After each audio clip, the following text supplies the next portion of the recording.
আসসালামু আলাইকুম এভরিওয়ান, আশা করি সবাই ভালো আছেন। আমি আছি আপনাদের সাথে মোহাম্মদ মিরাজ। আমি আজ বরাবরের মতো জেলা ট্যুরে বের হয়ে গেছি। জেলা ট্যুরে বের হওয়ার মাধ্যমে আমি দেখার চেষ্টা করি জেলার ইতিহাসগুলো, সংস্কৃতি এবং কি বিভিন্ন মানুষের সাথে মিশার চেষ্টা করি।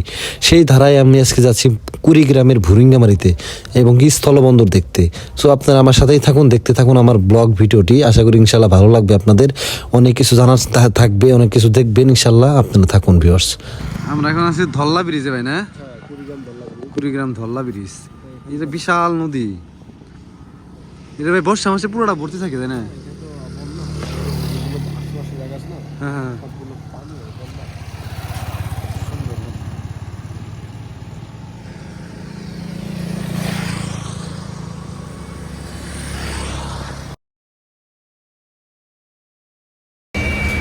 সো এভরিওয়ান, আসসালামু আলাইকুম। আমি এই জায়গা থেকে এই ধলা ব্রিজ আর কি দেয়, এই জায়গা থেকে যা বললো কুড়িগ্রাম, মানে কুড়িগ্রাম যে স্থলবন্দর আছে, স্থলবন্দরে এই জায়গায় চেষ্টা করতেছি বাস ট্রাক যা পাই কোনো কিছুই পাইতেছি না। যাচ্ছে অটোতে গেলে অনেক দেরি হয়ে যাবো, নামাজের সময় হয়ে যাবো আর কি। এই জন্য চেষ্টা করতেছি যে কোনো হিচাকিং করার জন্য, যে কোনো হিচাকিং পাই কিনা বা নর্মাল কোনো বাস টাস কোনো কিছু পাই কিনা। সো যাইতেছি, যাই ভিউয়ার্স, চেষ্টা করতেছি পারি আছি, কোনো একটা বাসও পাইতেছি না। এই যে অটোতে যাইতে গেলে তো আমরা আমার নামাজের সময় শেষ হয়ে যাবো, তারা বিপদে আছি। আল্লাহ জানে কখন কি হয়, দেখি আসছে কিনা বাস টাস।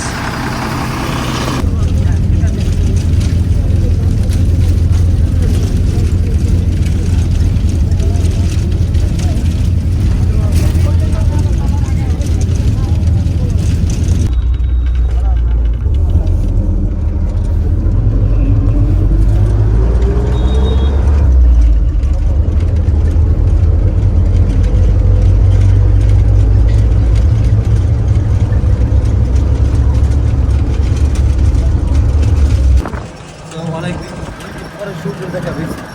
আজকে যাচ্ছি হলো স্থলবন্দর, কুড়িগ্রাম স্থলবন্দর। দেখেন রাস্তায় রোদ উঠছে।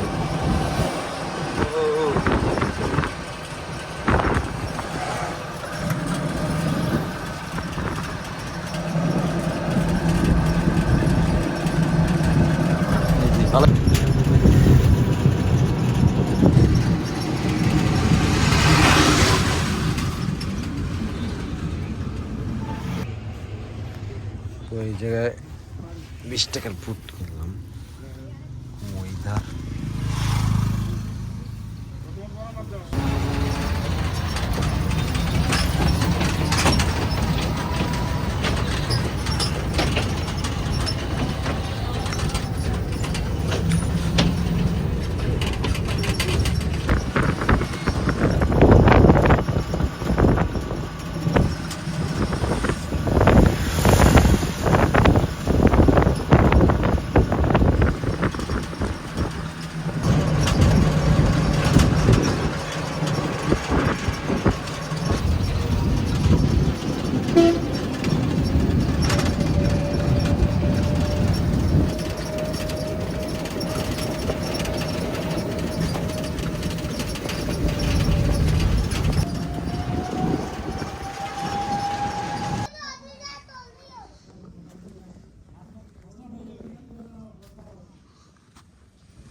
এই যে আমাদের দেশ, আর ওই যে দাদাদের দেশ, বিজেপির ঢুক বইলে আসছে দিকে।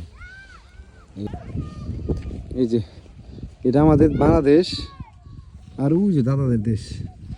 সো আমি এখন ইন্ডিয়াতে আছি। এই যে আমাদের দাদাদের দেশ ইন্ডিয়া, আর আমাদের এগুলা এটা ইন্ডিয়া।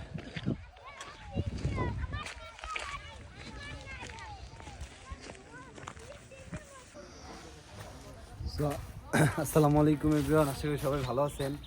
আমার পিছনে সেই করিডোর, এটা হলো সোনাহাট, যে একটা স্থলবন্দর, যে আমার পিছনেই দেখেন যে আছে এলো করাচি। যেটা আছে করাচি হলো 65 কিলোমিটার, মেঘালয় 350, সিকিম, ভুটান। সো সবই আমার সব বেশিরভাগ আমার মানে ভালো লাগে এলো মেঘালয়টা যাওয়ার খুব ইচ্ছা আছে, কিন্তু বিশাল কিছু নাই।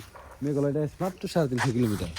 আর দেখেন এই যে ভুটানও খুবই কাছে, যে শিলং, সব মিলে সুন্দর আর কি।